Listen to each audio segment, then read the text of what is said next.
Hello guys, welcome to the IGNOU MBA section of the channel H2O Chemistry. मेरा नाम है doctor Ritu जौहर और हम पढ़ रहे हैं अपना course MMPC 005 quantitative analysis for managerial applications. अब आज हमारा लेक्चर शुरू होता है यूनिट नंबर 4 से। इससे पहले आपने यूनिट नंबर 1, यूनिट नंबर 2 और यूनिट नंबर 3 आई होप सारे के सारे लेक्चर्स देखे हुए हैं, क्योंकि कंसेप्ट्स रेगुलरली रिपीट होंगे जो आपने ऑलरेडी पढ़े हुए हैं। पिछले लेक्चर में वेरी इंपॉर्टेंटली हमने ये पढ़ा था कि मेजर्स ऑफ सेंट्रल टेंडेंसी क्या होते हैं, जहां पे हमने मीन, मोड, मीडियन एटसेट्रा बहुत सारे नई टर्मिनोलॉजीज को सीखा था। इन टर्मिनोलॉजीज का आगे एप्लीकेशन भी होने वाला है हमारे अपकमिंग लेक्चर्स में, इनफैक्ट यही से ही। ठीक है, तो पिछले लेक्चर में आपने क्वार्टाइल्स के बारे में पढ़ा था। अब हम यहाँ पे और फर्दर उस कंसेप्ट को अंडरस्टैंड करने वाले हैं। ठीक है, तो मेजर्स ऑफ वेरिएशन और स्क्यूनेस में बेसिकली आप अंडरस्टैंड क्या करोगे। आपने मेजर्स ऑफ सेंट्रल टेंडेंसी को पढ़ा। मेजर ऑफ सेंट्रल टेंडेंसी क्या था?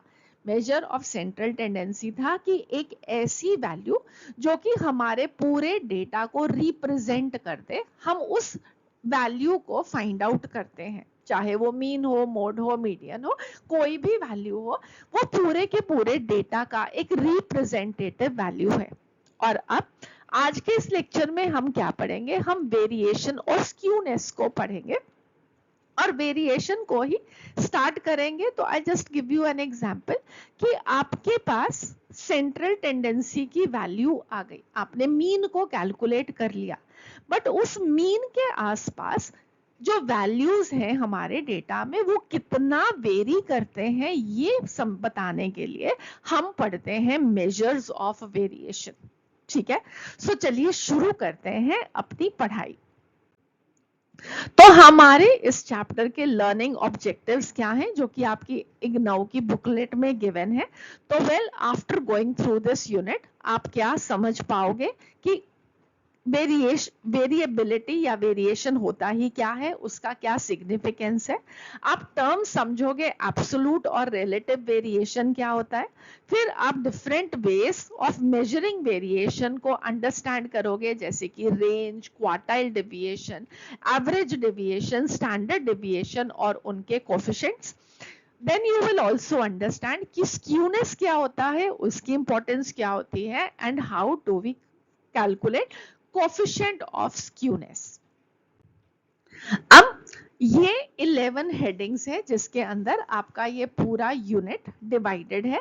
तो क्या क्या हेडिंग्स के अंदर आप इस टॉपिक को पढ़ोगे? सबसे पहला इंट्रोडक्शन, जिसके अंदर आप अंडरस्टैंड करोगे कि वेरिएशन का मीनिंग क्या है and why do we need to study variation. Next, significance of measuring variation क्या है, हम इसको वन बाय वन डिटेल में पढ़ेंगे। ये स्लाइड आपके लिए एक रीकैप स्लाइड होनी चाहिए कि आपने क्या ये सारी की सारी चीजें पढ़ ली। ठीक है, तो देन हम पढ़ेंगे properties of a good major of variation क्या होते हैं, absolute, relative measures of variation, range, quartile deviation, average deviation, standard deviation, coefficient of variation, skewness, coefficient of skewness and finally the summary. ठीक है, तो ये agenda है हमारे इस यूनिट का। आज के इस लेक्चर में हम अपने पहले 4 पॉइंटर्स को कंप्लीट करेंगे, from introduction to absolute relative measures of variation. तो चले स्टार्ट करें। सो हमारा सबसे पहला pointer 4.1, introduction to this unit. इस यूनिट में हमने पढ़ना क्या है?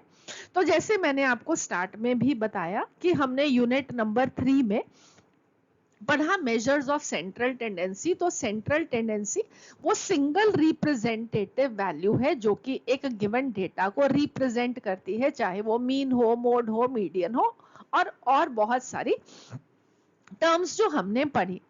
But what is important is कि हमेशा वही एक सिंगल रिप्रेजेंटेटिव वैल्यू सारे के सारे डेटा को अच्छे से डिस्क्राइब करेगी, ऐसा जरूरी नहीं है। क्यों जरूरी नहीं है, ये आप अभी समझोगे जब मैं आपको एक एग्जांपल दूंगी। बस अभी के लिए before I tell you the example, आप इतना मान के जरूर चलो कि एक सिंगल वैल्यू या सेंट्रल टेंडेंसी की वैल्यू कंप्लीटली एक सेट ऑफ डेटा को नहीं डिस्क्राइब कर सकती, तो एक बेटर डिस्क्रिप्शन के लिए, एक better understanding of the data के लिए हमें दो चीजों को समझना है, that is variation and skewness. हम स्टार्ट करेंगे पहले वेरिएशन से, उसको डिटेल में पढ़ेंगे।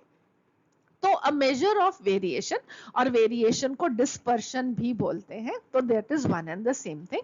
अ measure of variation describes the spread और scattering of the individual values around the central value. तो एक सेंट्रल वैल्यू तो है, बट उसके आसपास जो वैल्यूज हैं वो किस तरीके से स्प्रेड हुई है, ये समझाता है हमको मेजर ऑफ वेरिएशन।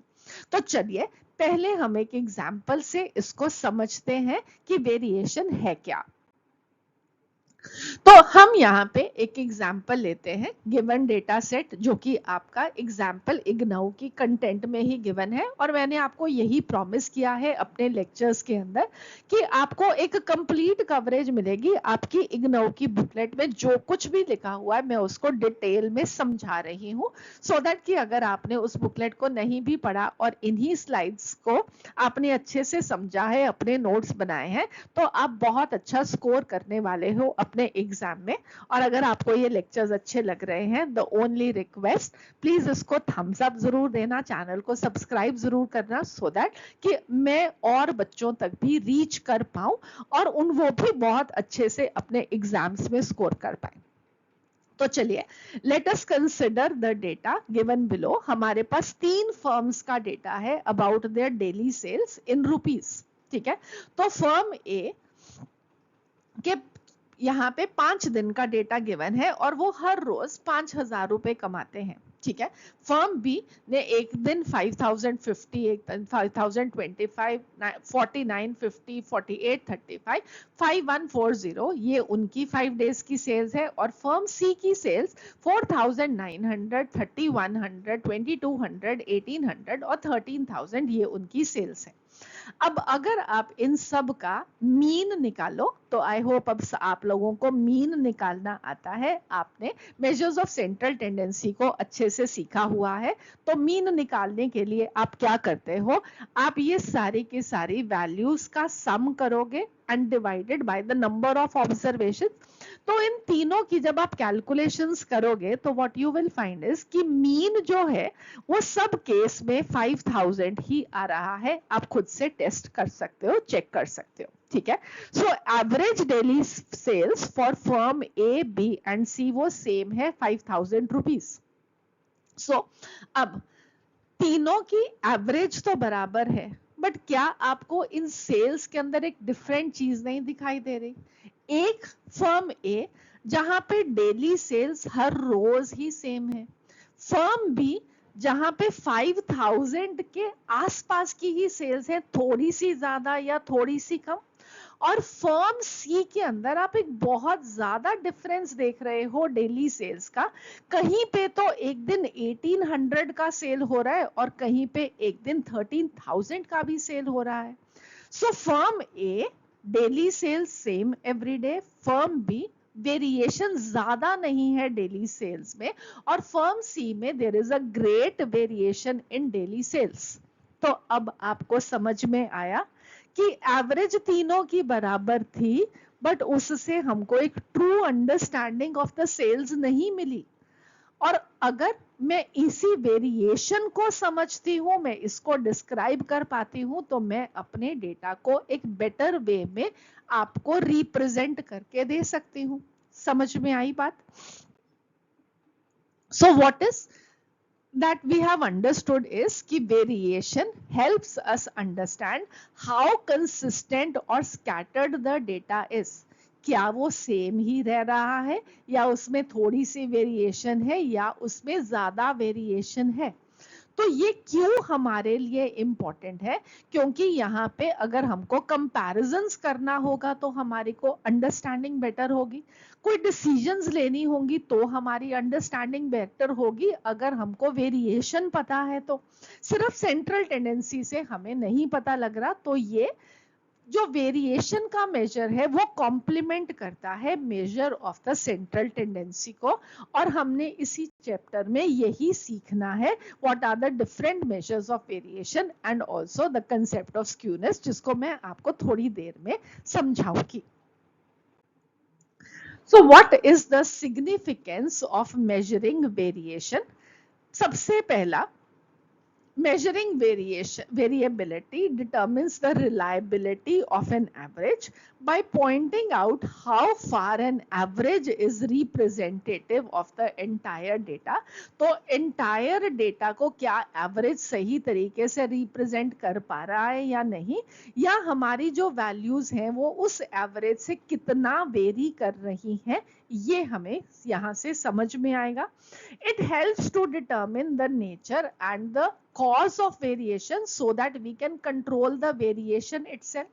तो अब हमें यहाँ से अगर बहुत ज्यादा फ्लक्चुएशन हो रही है, किसी दिन में बहुत कम सेल हो रही है, किसी दिन में बहुत ज्यादा सेल हो रही है, तो हम उसको समझेंगे कि क्यों ऐसा हो रहा है और हम अपनी कम सेल वाले दिन क्या करें और ज्यादा सेल वाले दिन हमने ऐसा क्या डिफरेंट किया है. तो वो हमें एनालाइज करने में हमारे डेटा को हेल्प करेगा. तो हमारी managerial application of the knowledge of the data वो improve हो जाएगी. So measures of variation enable comparison of two or more distributions with regard to their variability. तो again comparison of firm A, B, C को हमारे लिए compare करना आसान हो जाएगा. It is of great importance to advanced statistical analysis. तो आप सब लोगों ने MBA कर रहे हो, आपने आगे चल के कंपनी के MBA बनना है, तो उसके लिए ये बहुत इंपॉर्टेंट है कि एक सेंट्रल टेंडेंसी के साथ साथ आप वेरिएशन को भी समझो और आप अपने एडवांस स्टैटिस्टिकल एनालिसिस कर पाओ और अपनी कंपनीज की परफॉर्मेंसेस को इंप्रूव कर सको. So for example what is written here is sampling और statistical inference is essentially a problem in measuring variability. So next अब हम अंडरस्टैंड करते हैं कि एक गुड मेजर ऑफ वेरिएशन की क्या प्रॉपर्टीज होनी चाहिए. तो ये वही प्रॉपर्टीज हैं एग्जैक्टली जो कि एक good measure of central tendency की होनी चाहिए, जो कि आपने lecture number 1 of unit number 3 में पढ़ा था. मैं एक क्विक रिकैप करवा सकती हूँ आपको कि आपने वो क्या पढ़ा था. ठीक है, तो जो प्रॉपर्टीज एक good measure of central tendency की हैं वही एक गुड मेजर ऑफ वेरिएशन की भी हैं. क्वेश्चन में अगर आ जाए तो दोनों में सेम ही आंसर जाएगा. ठीक है, सो पहला, it should be rigidly and clearly defined. It should be simple to understand, easy to calculate.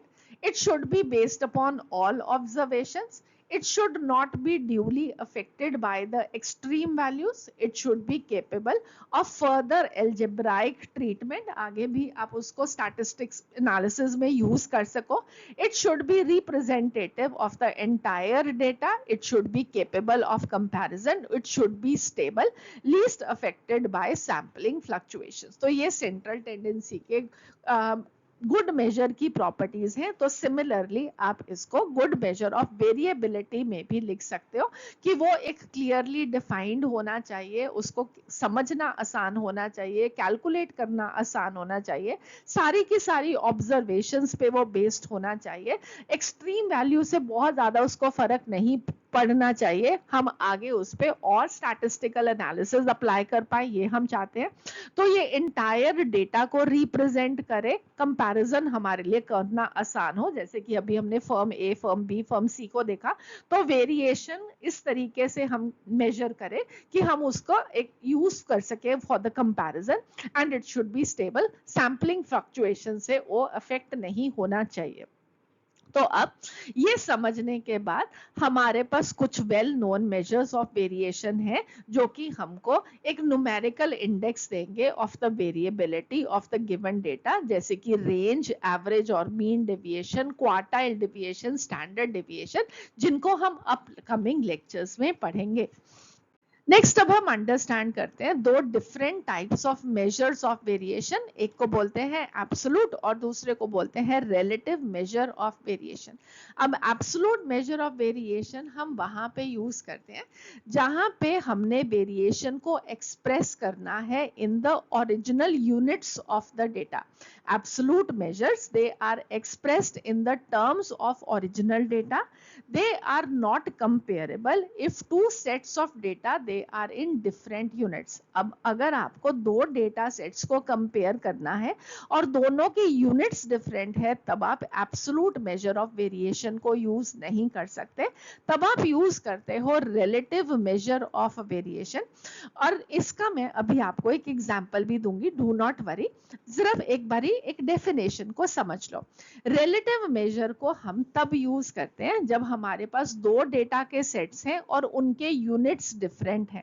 ठीक है, तो दो डेटा सेट्स जिनके यूनिट डिफरेंट हो वहां पे हम रिलेटिव मेजर ऑफ वेरिएशन को यूज करेंगे, और जहां पे दो डेटा सेट्स हो जिनके यूनिट सेम है वहां पे हम एब्सोल्यूट मेजर ऑफ वेरिएशन को यूज कर सकते हैं।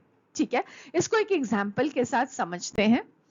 अब यहाँ पे मैंने एग्जाम्पल में रेंज वर्ड यूज किया है, और वो रेंज हम एक वे ऑफ मेजरिंग वेरिएशन है, बट हम इसको डिटेल में अगले लेक्चर में अंडरस्टैंड करेंगे। अभी मैं सिर्फ फोकस मेरा है कि मैं आपको एब्सोल्यूट मेजर ऑफ वेरिएशन और रिलेटिव मेजर ऑफ वेरिएशन का मतलब समझा सकूं। ठीक है, सो absolute major is expressed in the original units of the data. मतलब कि अगर आपके ओरिजिनल डेटा में जो यूनिट्स हैं वो मार्क्स हैं, तो आपने एब्सोल्यूट मेजर ऑफ वेरिएशन को भी मार्क्स में एक्सप्रेस कर दिया। फॉर एग्जांपल एक क्लास ए है, वहां पे स्टूडेंट्स के जो मार्क्स आए हैं वो 70, 75, 80, 85, 90 आए।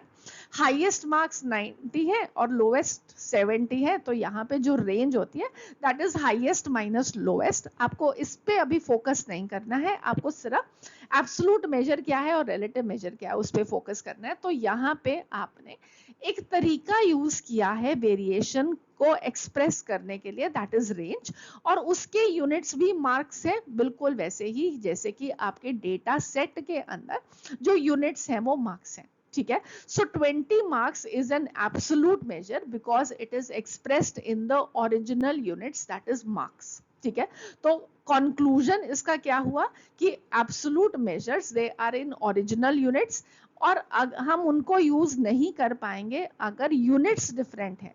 तो एक डेटा सेट है जहां पे आप मार्क्स यूज कर रहे हो, और दूसरा डेटा सेट है जहां पे क्लास बी के आपने वेट्स को मेजर किया इन किलोग्राम्स। तो इन दोनों डेटा सेट्स के अंदर यूनिट डिफरेंट है, एक के मार्क्स है एक का वेट है in KG. Then you can not use to compare these two classes by absolute measure of variation. ठीक है, समझ में आया? एब्सोल्यूट मेजर ऑफ वेरिएशन को सिर्फ तब यूज करना है जब आप दो चीजों को जो कंपेयर कर रहे हो उनके यूनिट्स भी सेम होने चाहिए जो कि डेटा सेट के हैं।